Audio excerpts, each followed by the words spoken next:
Paz do Senhor a todos. Meus amados, hoje nós estaremos encerrando este último trimestre do ano de 2022. Este último trimestre nós fizemos um estudo.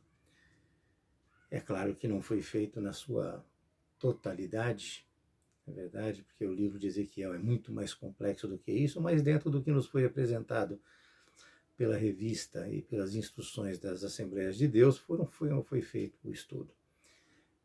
Mas estudamos muito neste trimestre sobre escatologia, toda a escatologia contida nele, o que nos leva a refletir sobre a soberania de Deus em nossas vidas e de todas as nações, não é verdade? Nós vimos que ele, como atalaia de Deus, profetiza sobre os pecados de Israel e sobre a vinda da ira de Deus sobre Israel. Ele nos alerta também sobre o final dos tempos. Ele afirma que esta ira divina virá devido à apostasia e os pecados que causam a degradação do ser humano. Inclusive dentro do próprio templo, de onde ele se afasta, permitindo o castigo ao povo e à cidade de Jerusalém. Ele nos alerta também sobre os falsos profetas e sobre os pastores que levam o povo com eles em perdição, em pecado. Ele nos alerta também, meus amados, que a justiça divina, ela vem. Não adianta você achar que vai se excusar, que vai se livrar, não adianta. A justiça divina, ela vem. E independente do clamor do povo, ele não responde com relação a esse clamor se o povo realmente estiver na idolatria, estiver em pecado contínuo.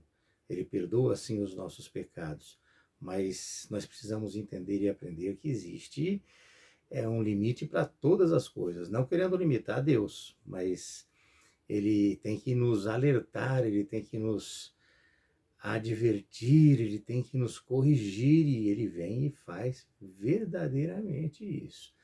Porque o pecado, ele se torna a base na vida daqueles que deveriam, na verdade, adorar a Deus. O pessoal torna o pecado a base, eles vivem em torno do pecado e não em torno de Deus, que é o que nós deveríamos fazer, não é verdade? Adorar a Deus é dever daquele que com ele se relaciona, nós temos o dever também de cumprir os seus mandamentos, buscar a santificação e a aperfeiçoação e o aperfeiçoamento na comunhão com os santos. Portanto, não há como se culpar outra pessoa pela sua relutância e pela sua omissão na relação com Deus. Não temos como culpar ninguém a não ser nós mesmos.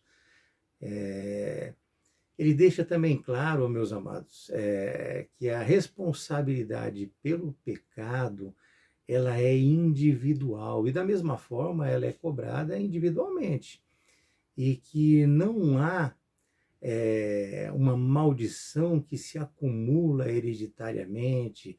Ele nos orienta também sobre os bons e sobre os maus pastores, nos leva a uma reflexão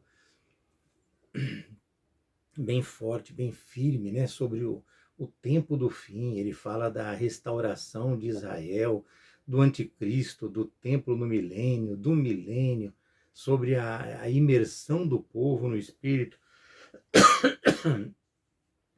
E hoje nós fecharemos falando sobre o quê? Sobre a presença literal de Jesus, porque ele estará no meio do seu povo.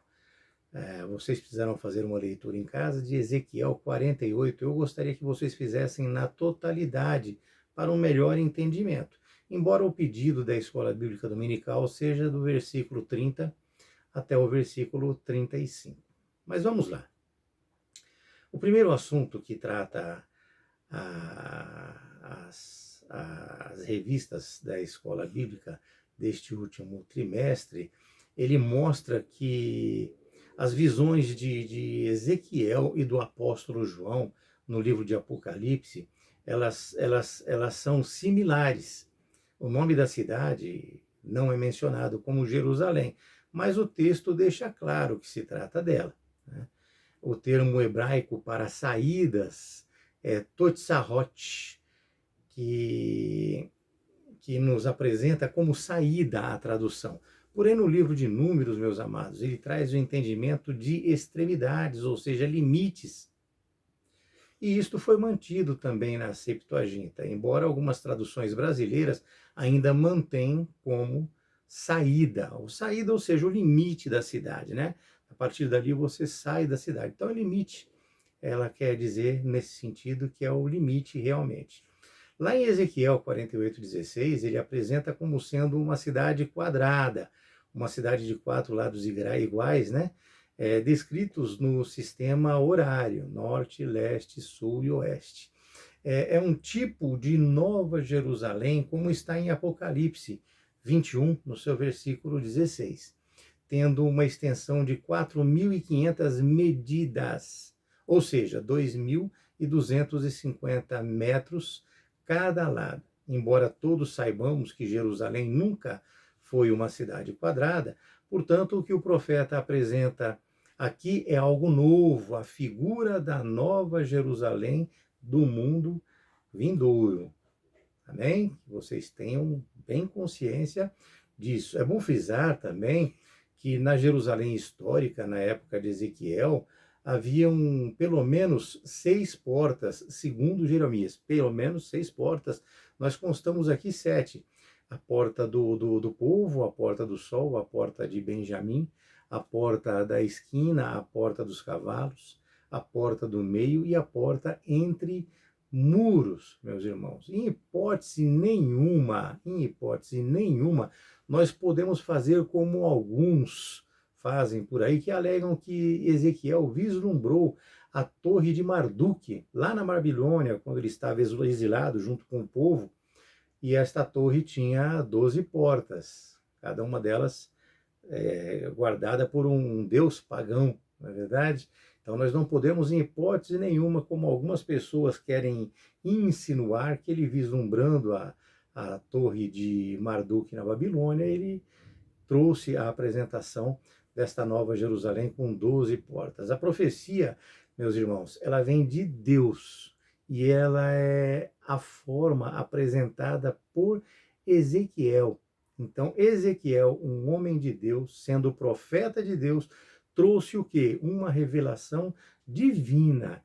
E ela é literal, é uma visão, meus irmãos, da nova Jerusalém no tempo vindouro, cujo Criador é o próprio Deus. Então, essa visão que ele teve, e ali é a boca de Deus falando através da boca de Ezequiel.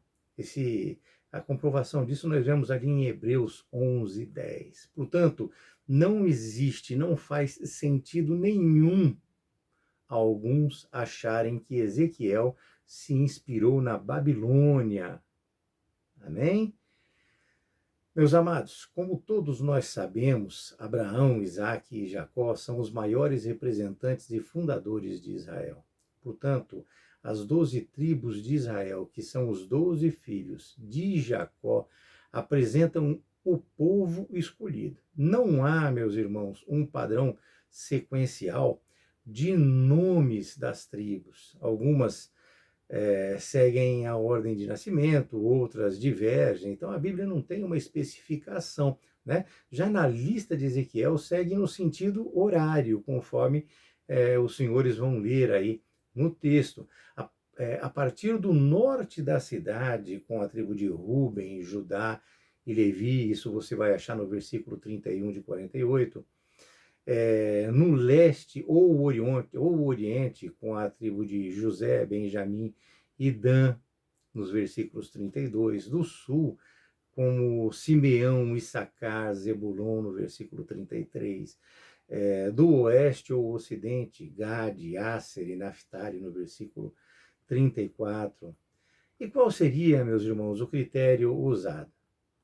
Muito bem, ele aparenta ter usado o critério das mães para colocar cada tribo em uma das portas apresentadas no texto, mas com a diferença apenas de Naftali, ou seja, filho de Raquel. Mas o fato é que se desconhece, na verdade, o critério que foi utilizado por Deus para esta profecia.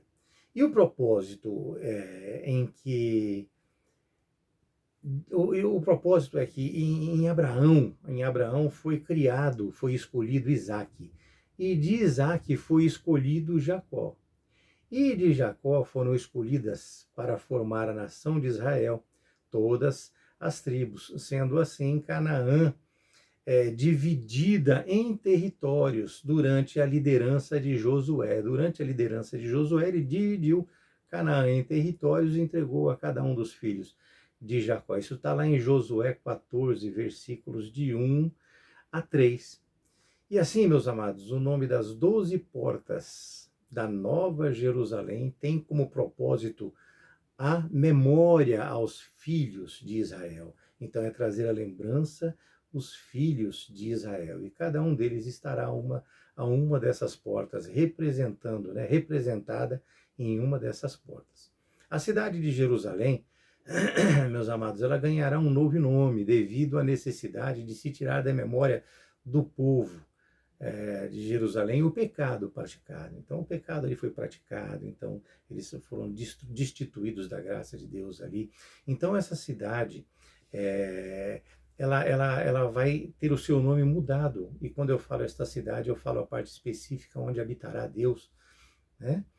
Jerusalém, ou Salém no passado, ela significa paz. Isso está lá em Hebreus 7, no versículo 2.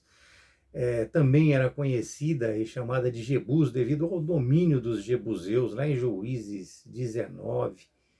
Ela havia sido dominada pelos jebuseus e ela passou a ser conhecida ali como Jebus. Ela foi reconquistada posteriormente por Davi, alguns séculos depois, né? Conhecida também como a cidade, ficou conhecida também a partir dali, né, como a cidade de Davi. Também foi chamada de Sião, foi chamada de Ariel, porém o nome mais conhecido é Jerusalém, ou seja, cidade da paz. Preciso, meus amados, constar que este nome Jerusalém, ele não aparece em Ezequiel, como nós falamos no início, mas ela é reconhecida apenas pelas suas características. Assim como em Apocalipse 20, no versículo 9, ela é chamada em Arraial dos Santos. Arraial dos Santos. Vejam, meus irmãos, que em Deuteronômio 12, nos traz que haverá um lugar que o Senhor escolherá, né? O vosso Deus, ele vai escolher, o nosso Deus, ele vai escolher para ali ele fazer habitar o seu nome. E a este lugar ele fará chegar tudo aquilo que ele nos ordena, que ele passará a nós, ou seja, os nossos holocaustos, os nossos sacrifícios, os nossos dízimos e ofertas, tudo que vier das nossas mãos e toda a escolha dos nossos votos feitos ao Senhor estarão ali, estarão nesta cidade. Portanto, entendam, meus irmãos, que quando a Bíblia se refere ao nome de Deus, ela está se referindo ao próprio Deus. E seu nome, ele revela o seu poder, ele revela a sua grandeza, ele revela a sua glória. Não se esqueçam, meus irmãos, que no Antigo Testamento, o Deus ele se fez conhecer por diversos nomes, nós não podemos nos esquecer disso, inerentes à sua natureza e às circunstâncias de toda a sua revelação. Para Abraão, ele apareceu como a provisão do sacrifício do seu filho, não é verdade? Ele veio como Yahvé Irê, ou seja, Deus proverá, o Senhor proverá, lá em Gênesis 22, 14. Na promessa de livrar os filhos de Israel das pragas e enfermidades, ele aparece como Yahvé Rafá, ou seja, o Senhor que sara. Lá em Êxodo 48 está este texto também. Portanto, é o objetivo do nome de Deus dissociar Jerusalém dos pecados praticados. Então, o objetivo deste nome, desta cidade, será dissociar a Jerusalém antiga de todos os pecados que ela cometeu ali no passado, sendo totalmente restaurada, totalmente renovada. Não se esqueça, meu amado, que aqui nós estamos falando de um tempo ainda no futuro, um tempo ainda no porvir, ou seja, o milênio, que para nós pentecostais é literal, sim. Ele está ali em Apocalipse 20, de 1 a 6. É o único texto que fala sobre esse milênio na Bíblia, mas ele é literal e totalmente especificado e muito bem colocado, mostrando a sua literalidade. Que Apocalipse 20, meus amados, no versículo 4, nos mostra que ali reinarão com Cristo os salvos por 1000 anos, embora se tenha diversas correntes de estudos escatológicos com linhas de entendimentos diferentes. Nós temos o pré-milenismo, que assim cremos, nós cremos desta maneira, e esta crença desde a época dos pais da igreja, meus amados.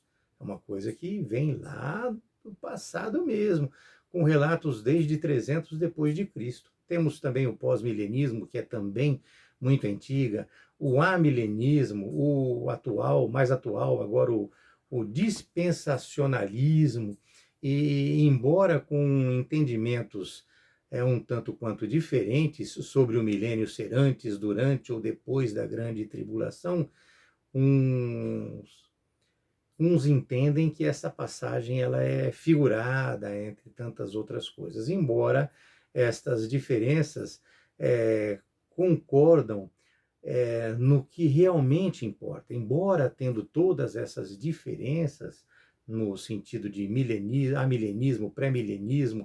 Então, embora com tudo isso elas concordam com coisas que realmente importam, com coisas que realmente vão nos levar à salvação. Ou seja, elas concordam que Jesus voltará, que ele haverá de julgar os vivos e os mortos, que os mortos ressuscitarão para serem julgados, que os salvos entrarão na felicidade eterna, estarão ali reinando com Deus, e que os ímpios, os incrédulos, eles serão condenados ao lago de fogo eterno.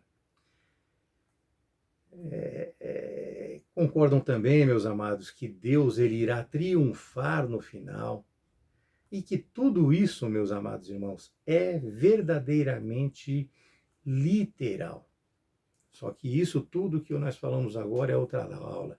Hoje nós falamos da Nova Jerusalém, desta restauração de Jerusalém, da entrada no milênio, não do povo, mas da entrada da graça, da glória de Deus ali, deixando claro que o apóstolo Paulo, em Romanos 11, no versículo 12, ele diz também que essa salvação ela vem para todos os gentios, para os gentios. Então, no período tribulacional que vamos viver ali, então é um período de guerra, de turbulência. Então, quando nós falamos dessa entrada na Nova Jerusalém dos judeus, nós não estamos falando apenas dele. Nós vemos ali em Romanos 11 e 12 que a salvação vem também para os gentios e para toda a terra, todas aquelas pessoas que creram em Cristo, que verdadeiramente se firmaram, tiveram fé e acreditaram durante esse período, após nós termos sido arrebatados, meus amados, eles estarão ali, todos juntos. E que os cristãos, eles já estão abençoados, nós cristãos já estamos abençoados, aqueles que creem em Jesus Cristo, ou seja, tanto os judeus ou como os gentios, com a presença do Espírito Santo em nossas vidas. Então nós já temos a presença do Espírito Santo em nossas vidas. Então nós precisamos entender e viver esta verdade. Aprenda a palavra de Deus, comece a se aprofundar nela. O conhecimento, meus amados, ele vivifica. Muitas pessoas falam, poxa, mas lá no milênio vai ter os judeus, mas e não vai ter mais ninguém? Quem ficou na tribulação não vai ter outra oportunidade? Sim, meus amados. Durante a tribulação, durante aquele período de sofrimento, de guerras, a nós que eu digo, os cristãos, as pessoas que estiverem lá se tornando cristãs, tendo fé e aceitando Jesus como Salvador, com certeza elas estarão ali juntamente com os judeus. Então nós precisamos viver esta verdade, sempre aprendendo. Não esqueçam, meus amados, que o conhecimento ele vivifica, mas a prática, aquele movimento, a nossa ação no sentido de praticar a palavra de Deus, isso nos salva. E o amor, ele vai sempre multiplicar esta relação e ele vai nos apresentar e nos permitir apresentar para as outras pessoas este reino vindouro. Amém? Que todos tenham um ano de 2023 maravilhoso, que vocês possam ter aprendido pelo menos um pouquinho com este humilde servo que tenta passar aquilo que Deus nos permite passar dentro do pouco que nós conhecemos, mas que os irmãos sejam grandemente abençoados, que nós tenhamos um ano de paz, alegria, comunhão e que nós possamos nos santificar cada vez mais, meus amados. Não há fé sem ação. Então nós precisamos ter muita fé em Deus, crer que Ele é o único e suficiente Salvador para a nossa vida, mas nós precisamos agir, nós precisamos fazer a obra de Deus, nós precisamos ajudar a manter igrejas, para que as igrejas possam divulgar a palavra de Deus, para que o povo possa começar a ter conhecimento, porque, na verdade, o povo, pela falta de tempo, ou mesmo pela falta de vontade, ou pelo desleixo, ele acaba deixando as coisas que não estão pressionando ele para a vida, para daqui a pouco, para dali a pouco, para depois um pouco, como eu fiz assim. Eu fiz assim. E tenho certeza que muitos de nós fazemos assim. Que nós possamos despertar para a realidade da vinda de Deus, que nós possamos estar alertas e entender que Ele vem, Ele salva. Não importa o que você fez no seu passado, não interessa o que aconteceu na sua vida, não interessa aquilo que aconteceu, interessa sim se você o reconhece como o único e suficiente Salvador, se você se arrepende de todos os seus pecados e você passa a partir daquele momento a ter uma vida digna diante de Deus, uma vida digna diante de todas as pessoas, cumprindo a palavra de Deus, cumprindo os seus mandamentos em obediência e santificação. Que Deus abençoe o nosso ano e que Deus abençoe a cada um em nome de Jesus. É isso que eu peço e oro todos os dias da minha vida. Amém? Que Deus abençoe vocês.